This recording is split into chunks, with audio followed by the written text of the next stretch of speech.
Hello साथियों, मैं बबलू स्वागत करता हूं आपको अपने चैनल सरस्वती ट्यूटोरियल में। कल हम लोग पढ़े थे विज्ञान का भाग नंबर 4। आज हम लोग विज्ञान का भाग नंबर 5 यानी 5वां वीडियो बनेगा, ठीक है। और 5वें वीडियो में कल हम लोग क्या किए थे कि पढ़े थे हम लोग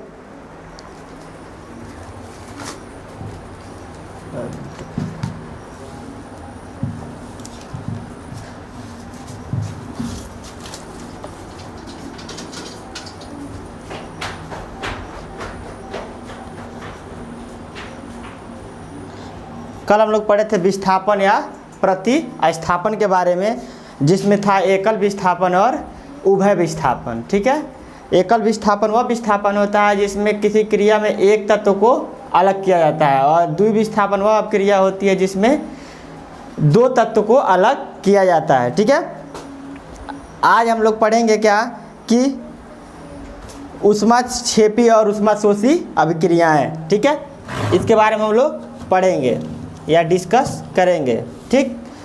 सबसे पहले हम लोग चलते हैं। अगर आप लोग चैनल पर नए हो तो चैनल को जरूर सब्सक्राइब करें, वीडियो को लाइक करें, कमेंट करें और शेयर करना ना भूलें, ठीक है। चलिए आज का क्लास चालू करते हैं। हमको पढ़ना है क्या, ऊष्माक्षेपी तथा ऊष्माशोषी अभिक्रिया। ऊष्माक्षेपी तथा ऊष्माशोषी अभिक्रिया, ठीक है। इसमें क्या होती है कि सामान्यतः रासायनिक अभिक्रिया ऊष्मा परिवर्तन के साथ संपन्न होती है, और ऊष्मा परिवर्तन के आधार पर रासायनिक अभिक्रिया को दो बराबर भागों में, मतलब दो बराबर नहीं, दो भागों में क्या किया गया है, विभाजित किया गया है, ठीक है। क्या है कि सामान्यतः रासायनिक अभिक्रिया ऊष्मा परिवर्तन के साथ संपन्न होती हैं और ऊष्मा परिवर्तन के आधार पर रासायनिक अभिक्रियाएं दो प्रकार की होती हैं, ठीक है। इसमें कौन कौन सी अभिक्रियाएं होती हैं? पहला होता है हमारा ऊष्माक्षेपी अभिक्रिया और दूसरा होता है ऊष्माशोषी अभिक्रिया। चलिए ऊष्माक्षेपी अभिक्रिया के बारे में पढ़ते हैं। ऊष्माक्षेपी मतलब क्या? छेपी मतलब होता है त्याग करना, यानी अपने अंदर से किसी ऊष्मा को या एनर्जी को क्या करना, निकालना, उसी को बोलते हैं छेपी, ठीक है। और शोषी का मतलब होता है किसी एनर्जी को क्या करना, अपने अंदर ग्रहण करना, ठीक है।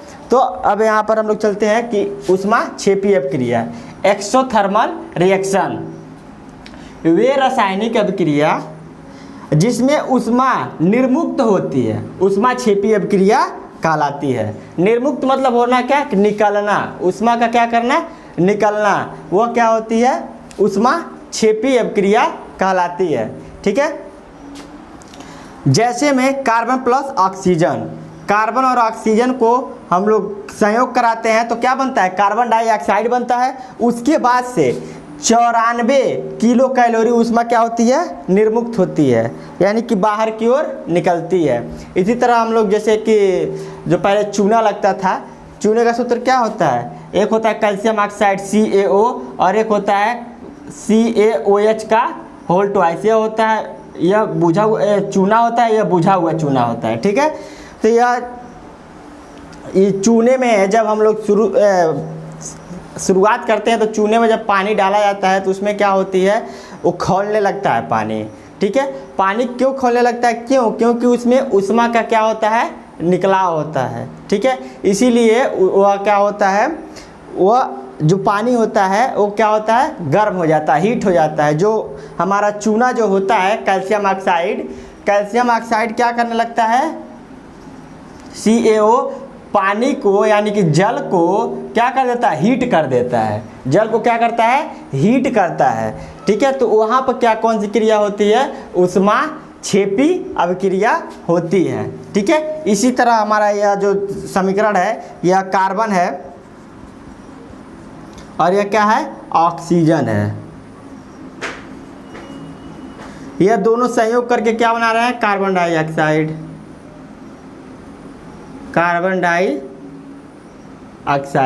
और प्लस 94 किलो कैलोरी ऊष्मा का उत्पन्न कर रहे हैं। यह होती है ऊष्माक्षेपी अभिक्रिया, यानी वह अभिक्रिया जिसमें किसी अभिक्रिया के पश्चात अपने अंदर से क्या करना, ऊष्मा को बाहर की ओर निकालना, ठीक है। अब चलते दूसरा, ऊष्माशोषी अभिक्रिया। ऊष्माशोषी यानी कि इंडोथर्मिक रिएक्शन यानी कि ऊष्मा का अवशोषण करना, यानी देख लीजिए, वे रासायनिक अभिक्रिया वे रासायनिक अभिक्रिया जिसमें ऊष्मा का अवशोषण होता है उसे ऊष्माशोषी अभिक्रिया कहते हैं। या नाम से ही ऊष्मा का शोषी मतलब होता है शोषण करना, वही क्या कहलाती है, ऊष्माशोषी अभिक्रिया कहलाती है। ठीक है, जैसे एक तरीके से आप लोग यूरिया खाद अगर ले लीजिए, यूरिया खाद को अगर हम लोग बाल्टी में यानी कि पानी में, एक बाल्टी पानी हो उसमें क्या हो 5 किलो 6 किलो यूरिया अगर लिया जाए और उसमें क्या किया जाए, डाल दिया जाए, पानी में क्या किया जाए, डाल दिया जाए, तो पानी एकदम बिल्कुल क्या हो जाएगा, ठंडा हो जाएगा। क्यों? क्योंकि जो क्या हो रहा है, जो यूरिया जो हमारा तत्व है वह पानी की जो ऊष्मा को क्या कर ले रहा है, खींच ले रहा है अपने अंदर, तो वह क्या होती है, ऊष्माशोषी अभिक्रिया कहलाती है। जैसे में इधर हमारा मान लीजिए नाइट्रोजन, इसका नाम क्या है, नाइट्रोजन और ऑक्सीजन, दिखा था ऑक्सीजन मिलके क्या बना रहा है, नाइट्रोजन ऑक्साइड, और क्या -45 किलो कैलोरी ऊष्मा का क्या कर रहा है, शोषण कर रहा है। ठीक है, यह -45 किलो ऊष्मा का क्या कर रहा है, शोषण कर रहा है। ठीक है, यह हमारी होती है क्या, ऊष्मा क्या कहलाती है, ऊष्माशोषी अभिक्रिया कहलाती है।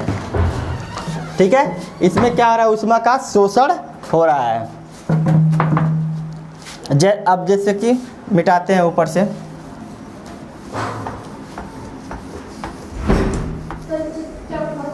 एक दूसरा एग्जाम्पल हमारा क्या है, दूसरा एग्जाम्पल यह है कि जब हम कार्बन को, किसको, कार्बन को हम सल्फर के साथ क्या करते हैं, क्रिया कराते हैं, तो यह क्या बनाता है, कार्बन सल्फाइड यानी कि CH2 प्लस माइनस में यह 2000 नहीं 20,000 कैलोरी ऊष्मा का क्या करता है, शोषण कर लेता है। 20,000 कैलोरी ऊष्मा का क्या कर लेता है, शोषण कर लेता है। ठीक है, तो यह होती है ऊष्माशोषी अभिक्रिया। इसी तरह हमारा फिजिक्स में क्या होता है, जब हम देखते हैं आप लोग कि जब किसी गर्म लोहे को अगर छुआ जाए तो वो क्या होता है, गर्म लोहा हमारे हाथों को क्या कर देता है, जला देता है। ठीक है, अगर ठंडे लोहे को छुआ जाए तो हमारा क्या करेगा, हाथ को ठंडा कर देगा। कैसे, क्यों?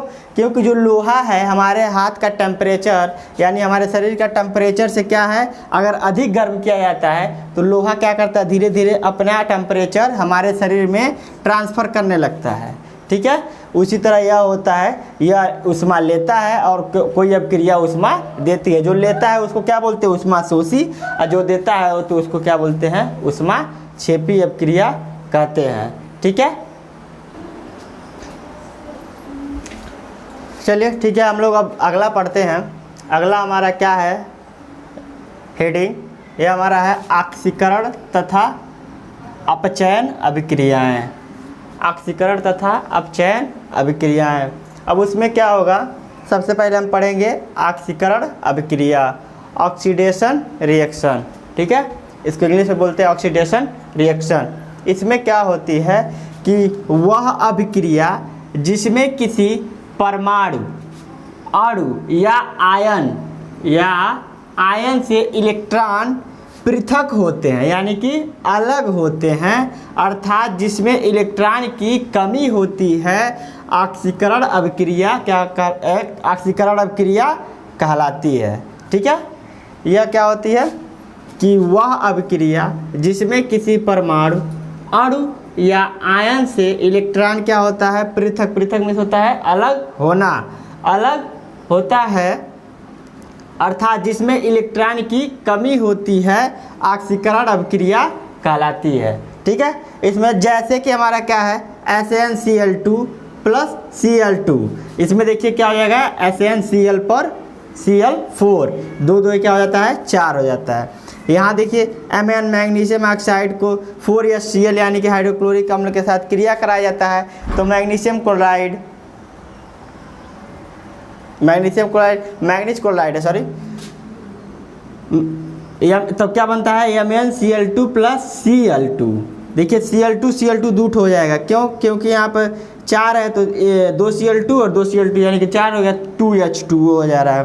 ठीक, यहाँ पर देखिए हमारा 2s2 हो जाएगा, क्योंकि 4 हाइड्रोजन है और यहाँ पर ऑक्सीजन 2 ठो है, तो ये 2 ऑक्सीजन हमारा हो जाएगा। ठीक है, अब देखिए चौथा यहाँ क्या कर रहा है, मतलब अगला एग्जाम्पल Zn, जिंक को Zn कॉपर सल्फेट के साथ क्रिया करता है तो क्या बनाता है, जिंक सल्फेट और कॉपर को अलग, मतलब अलग कर देता है। यह हमारा क्या होता है, ऑक्सीकरण अभिक्रिया कहलाती है।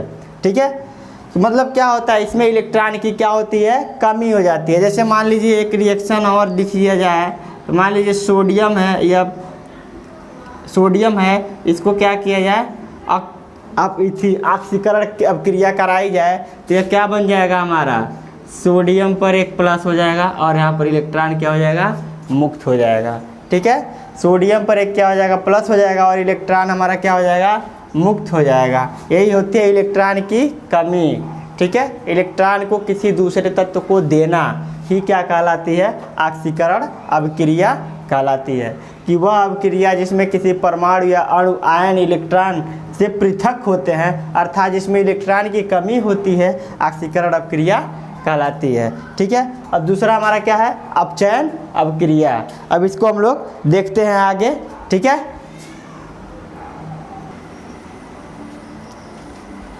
चलिए अगला रिएक्शन हम लोग पढ़ते हैं। अगला रिएक्शन क्या है, अपचयन अभिक्रिया। क्या है, अपचयन अभिक्रिया, रिडक्शन रिएक्शन। ठीक है, इसमें क्या होता है कि वह अभिक्रिया जिसमें कोई परमाणु अणु या आयन इलेक्ट्रॉनों को ग्रहण करता है, उसमें क्या हो रहा था, इलेक्ट्रॉन त्यागा जा रहा था, इसमें क्या हो रहा है, इलेक्ट्रॉन के क्या हो रहा है, ग्रहण किया जा रहा है, ग्रहण करता है, अर्थात इसमें इलेक्ट्रॉन की वृद्धि होती है, अपचयन अभिक्रिया कहलाती है। ठीक है, इसमें इलेक्ट्रॉन की क्या होती है, वृद्धि होती है, वो क्या कहलाती है, अपचयन अभिक्रिया कहलाती है। ठीक है, उसमें क्या हो रहा था, इलेक्ट्रॉन का त्याग हो रहा था, अब इसमें क्या हो रहा है, इलेक्ट्रॉन का ग्रहण किया जा रहा है। तो यही अंतर होता है, इलेक्ट्रॉन का त्याग करना क्या होता है, ऑक्सीकरण अभिक्रिया कहलाती है, और इलेक्ट्रॉन का ग्रहण करना ही क्या कहलाता है, अपचयन अभिक्रिया कहलाती है।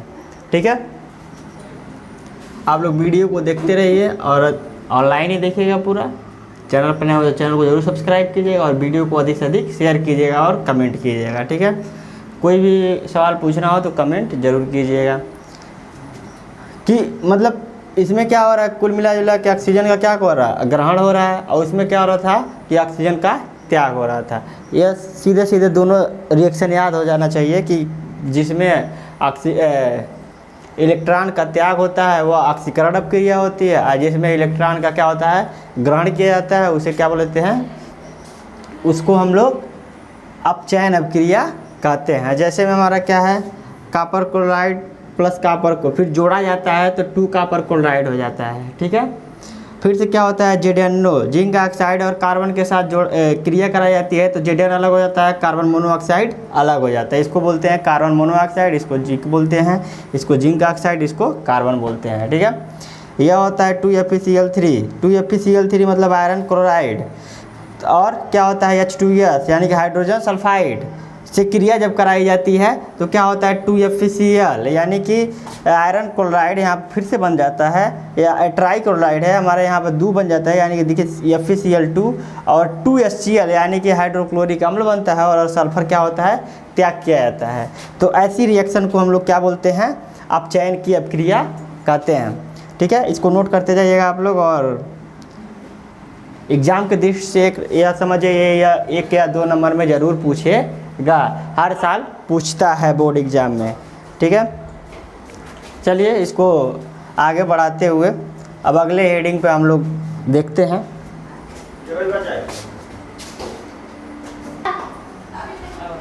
चलिए इसी हेडिंग के साथ हम लोग क्या करते हैं, आज का वीडियो समापन करते हैं।